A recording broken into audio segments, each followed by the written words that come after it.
नमस्कार दोस्तों, स्वागत है आपका हमारे YouTube चैनल आत्मज्ञानम पर।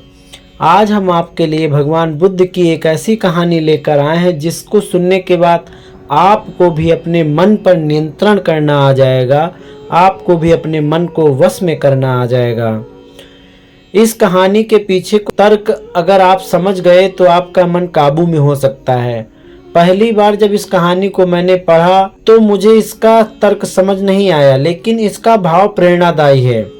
एक बार महात्मा बुद्ध किसी नगर से गुजर रहे थे। बुद्ध की नज़र एक कपड़े के व्यापारी पर पड़ी जो दुखी और हताश दिखाई दे रहा था। बुद्ध चलकर उनके पास गए और पूछा, हे भंते, तुम इतने उदास क्यों हो? अगर तुम मुझे अपनी चिंता का विषय बताओ तो मैं तुम्हारी कुछ मदद कर सकता हूँ। कपड़े के व्यापारी ने बुद्ध को प्रणाम किया और उनको अंदर बुलाया। उस व्यापारी ने कहा कि जब से मेरी पत्नी की मृत्यु हुई है तब से मेरे घर पर मेरे छोटे बेटे की देखभाल वाला कोई नहीं है, इसीलिए मैं हमेशा इसको अपनी दुकान पर लेकर आ जाता हूँ। लेकिन मेरी दुकान पर आने वाले हर ग्राहक की पगड़ी को उछाल कर फेंक देता है। ये कभी कभी उनका झोला उठाकर बाहर फेंक देता है। मैंने इसको बहुत समझाया, डांटा, लेकिन यह नहीं समझा। इसकी इस हरकतों की वजह से मेरे सारे ग्राहक खुद को अपमानित मानकर वहां से चले जाते हैं। बुद्ध बोले, मैं तुम्हारी सहायता कर सकता हूँ, पर तुम मुझे वचन दो कि मैं जो भी कहूँगा उसमें तुम दखल अंदाजी नहीं करोगे, ना ही कोई प्रश्न करोगे। व्यापारी बुद्ध को वचन दे देता है। अगले दिन बुद्ध एक पगड़ी पहनकर आए और एक ग्राहक की भांति आकर बैठ गए। व्यापारी का बेटा आया और बुद्ध की पगड़ी उछालकर फेंक देता है। महात्मा बुद्ध मुस्कुराए और कहा, बहुत अच्छा, जाओ उस पगड़ी को वापस लेकर आओ। वह बच्चा दौड़कर गया और पगड़ी लाकर बुद्ध को दे देता है। अगले दिन बुद्ध एक कुल्हाड़ी और एक लकड़ी लेकर आए। उस लड़के ने फिर से उस कुल्हाड़ी को उछाल दिया।